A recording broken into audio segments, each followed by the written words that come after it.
आज हम बेटा पुनः पदावली के शेष भाग पर चलते हैं। दो पदावली आपको मैंने पढ़ा दिया है। आज हम तीसरी पदावली की ओर आपका ध्यान इंगित कराना चाहते हैं। आपको किताब खोल लीजिए, बैठ जाइए किताब खोल करके और एक एक पंक्ति पर ध्यान दे करके सुनिए। पहले मैं इसको पढ़ूंगी, फिर व्याख्या, फिर शब्दार्थ, फिर व्याख्या। पंडितवाद बदनते झूठा, पंडितवाद बदनते झूठा। राम कहा दुनिया गति पावै, खांड कहा मुख मीठा। पावक कहा पाम जे दाझै, जल कही तृषा बुझाई। भोजन कहा भूस जे भाजै, तो सब कोई तिर जाई। नर के साथ सुआ हरि बोले, हरि परताप न जानै। नर के साथ सुआ हरि बोले, हरि परताप न जानै।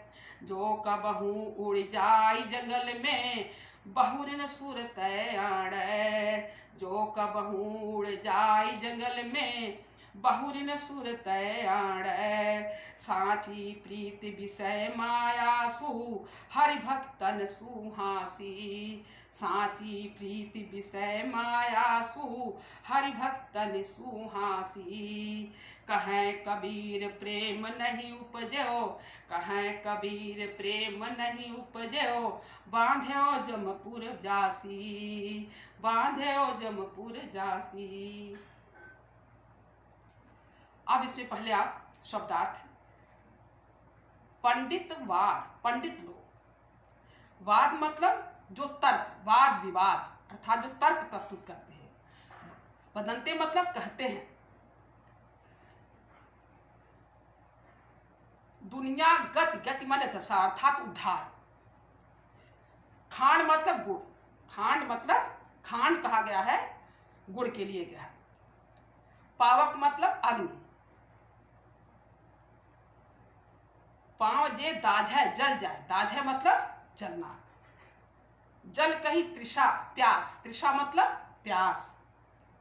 बुझाई मतलब समाप्त हो जाए।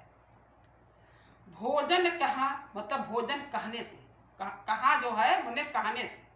भूसी मतलब भूख। भाजे माने समाप्त हो जाए, भाग जाए अर्थात समाप्त हो जाए। कोई तिर जाए, सब लोग तर जाएंगे अर्थात उद्धार हो जाए। तिर मतलब उद्धार होना, तर जाना। नर मतलब मनुष्य। साथ मतलब साथ में। सुआ माने तोता।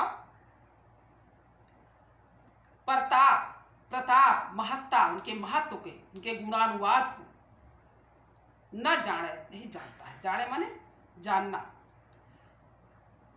बहुरी मतलब वापस आना। सुरतय उसका याद करके, स्मृति करके, वह स्मृति नहीं करता है।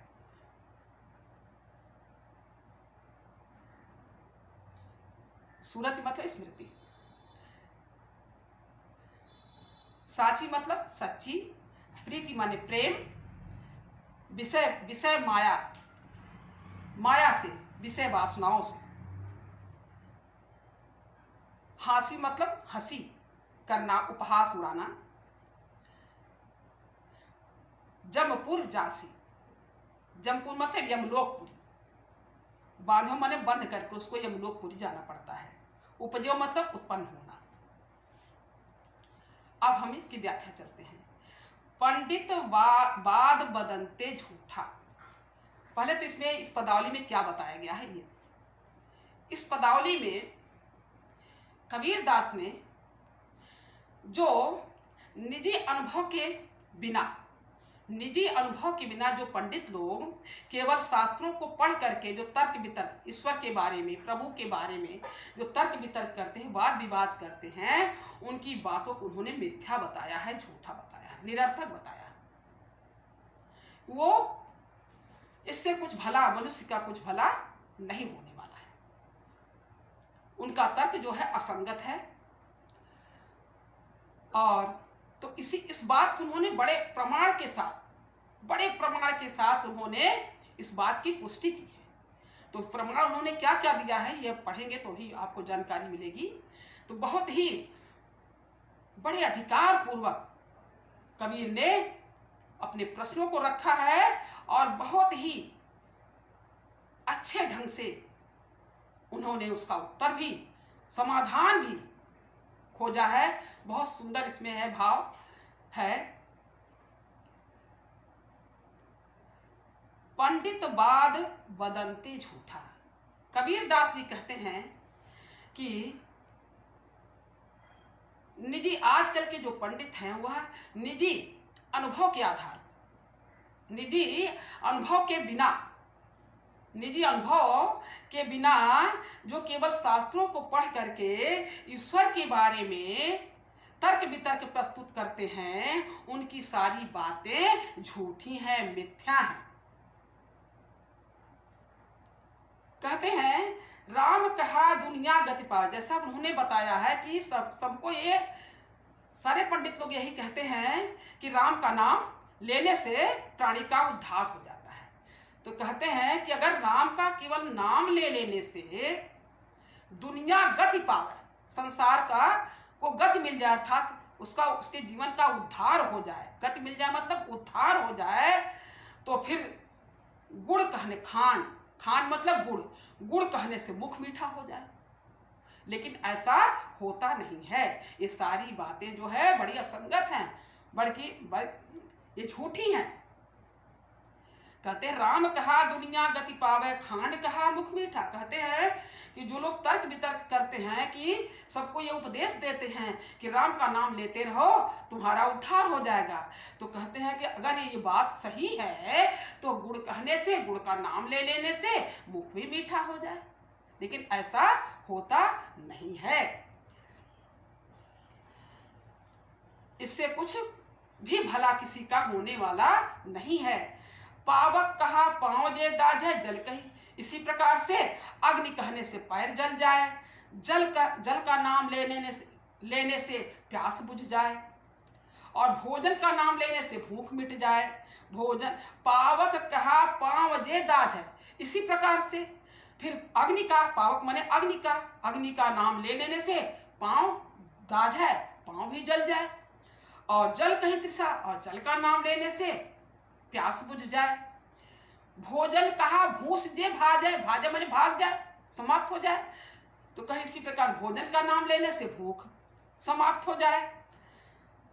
अगर ऐसा हो जाए तो सब लोग राम का नाम लेने से भी तर जाएंगे, लेकिन ऐसा होता नहीं है। कहने का उनका अभिप्राय यह है कि जब जीवात्मा में ईश्वर के प्रति सच्चा प्रेम नहीं उत्पन्न होगा, बिना प्रेम के राम का नाम लेना निरर्थक है। उनका कहने का अभिप्राय यह है। फिर उन्होंने इस बात को दृष्टांत दिया, दृष्टांत अलंकार इसमें है, दृष्टांत दिया है। बहुत अच्छे ढंग से उन्होंने अपनी बात की पुष्टि की है। नर के साथ सुआ हरि बोले। कहते मनुष्य के साथ तोता भी प्रभु का नाम बोलता है, सिखाने पर बोलता है। तोता भी नाम रखने लगता है। जैसे उसके घर में पिंजड़े में जो तोता है, मनुष्य उसे जब सिखाता है तो वह धीरे धीरे सीख लेता है और राम का नाम वह भी बोलने लगता है। नर के साथ सुआ हरि बोले, हरि प्रताप न जाने। कहते हैं कि मनुष्य के साथ पिंजड़े में जो उनके घर में रहने वाला, पिंजड़े में जो बंद तोता है, वह भी प्रभु का नाम बोलने लगता है, लेकिन हरि प्रताप न जान। लेकिन प्रभु के प्रताप को, प्रभु के लीला को, प्रभु के गुणानुवाद को वह नहीं समझता है। जो कबहू उड़ जाई जंगल में, बहुर न सुरतय आड़े। जब कभी भी उसे अवसर मिलता है, पिंजड़े का दरवाजा खुला रहता है, तो वह झटपट उस पिंजड़े से निकल करके जंगल में चला जाता है। और बहुर न सुरते, और वह वापस पुनः उस राम नाम को भूल जाता है। उसे याद भी नहीं रहता है कि हमने कभी राम का नाम लिया था।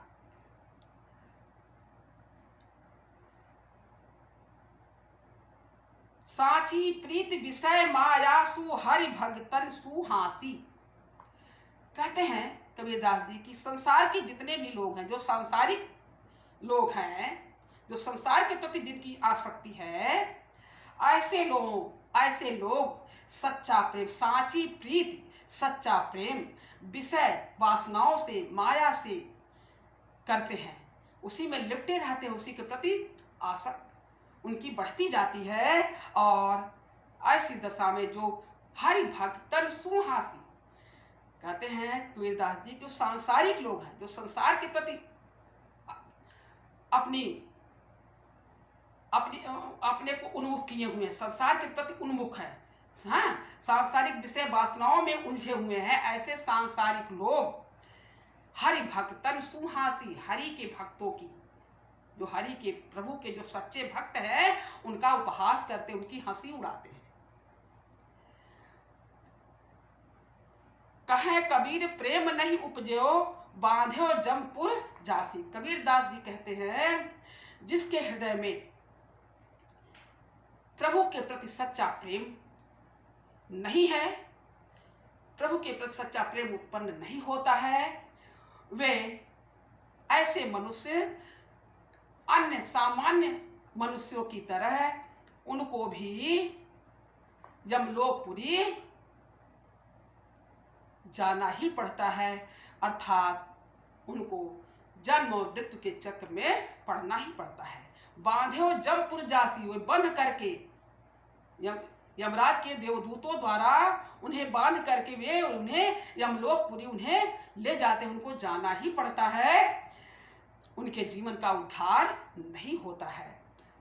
तो कहने का अभिप्राय इस कबीर का यह है कि जो भी अगर भगवान का नाम ले तो बिना प्रेम के नहीं, क्योंकि जब साधक और भक्त के हृदय में प्रभु के प्रति सच्चा प्रेम होता है, तभी उसका नाम लेना भी सार्थक होता है, अन्यथा निरर्थक है। अब इससे संबंधित जो प्रश्न हैं छोटे छोटे, ये इसमें किताब में अभ्यास में भी दिया है, उसी के अनुसार आपको हम बता देते हैं। इसका है दिया है इसमें, उपर्युक्त पद्यांश के शीर्षक और कवि का नाम बताइए। तो ये तो आपको आता ही है। और रेखांकित अंश की जो व्याख्या है, पंडित वाद बदंते झूठा। ये दो प्रश्न आपको पूरा हमेशा ये रहेगा ही, ये बदलेगा ही नहीं। तीन प्रश्न जो है वो आप अन्य हो सकता है, लेकिन ये दो प्रश्न आपको हर पद्यांश से पूछे, हर अवतरण में आपको देना ही होगा। तो इसका है पंडित वाद बदंते झूठा। मान लीजिए एक पंक्ति ये आपकी रेखांकित है, इसकी व्याख्या आपको लिखनी है। तो इसकी व्याख्या हमने बताया भी है, फिर सुन लीजिए इसकी व्याख्या क्या है। इस रेखांकित अंश में कबीरदास जी अनुभव ज्ञान के बिना शास्त्रों के अनुसार जो पंडित लोग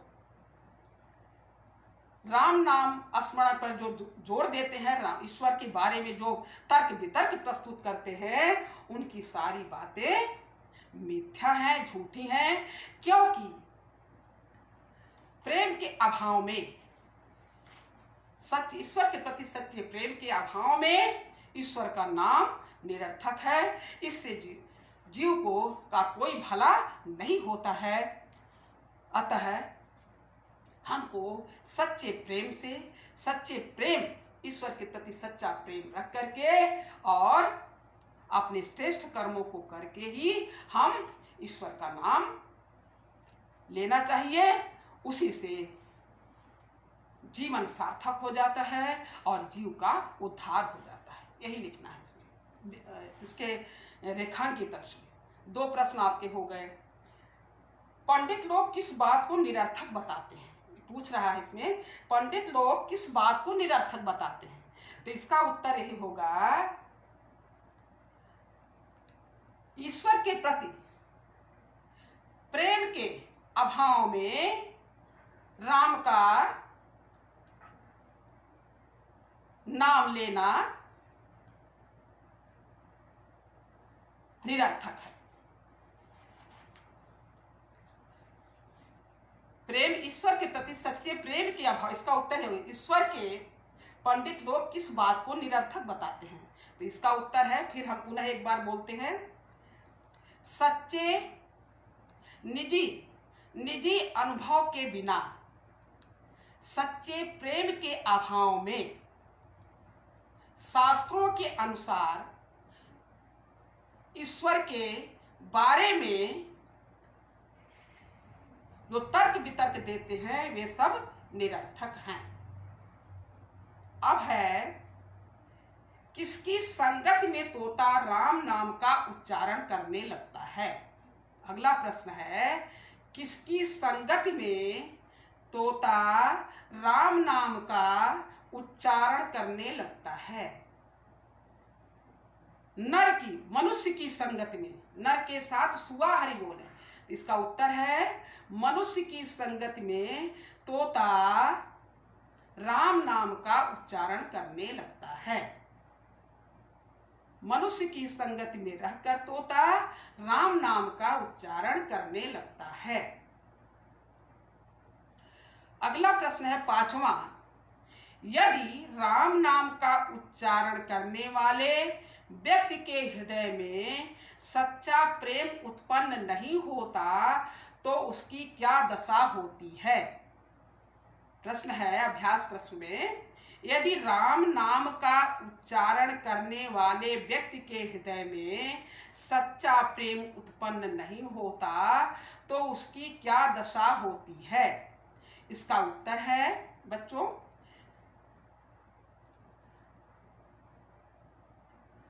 यदि राम नाम का उच्चारण करने वाले व्यक्ति के हृदय में ईश्वर के प्रति सच्चा प्रेम नहीं है तो उसे सामान्य व्यक्ति की तरह बंध करके यमलोकपुरी जाना ही होता है, उसके जीवन का उद्धार नहीं होता। पुनः एक बार उत्तर, यदि राम नाम का उच्चारण करने वाले व्यक्ति के हृदय में ईश्वर के प्रति सच्चा प्रेम नहीं उत्पन्न होता तो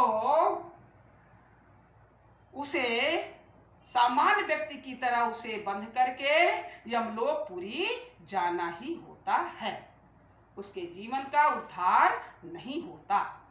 ये आपके 5 प्रश्न हो गए। ये 5 प्रश्नों का उत्तर भी हमने इसलिए धीरे धीरे 2-2 बार बोल करके आपको बता दिया है।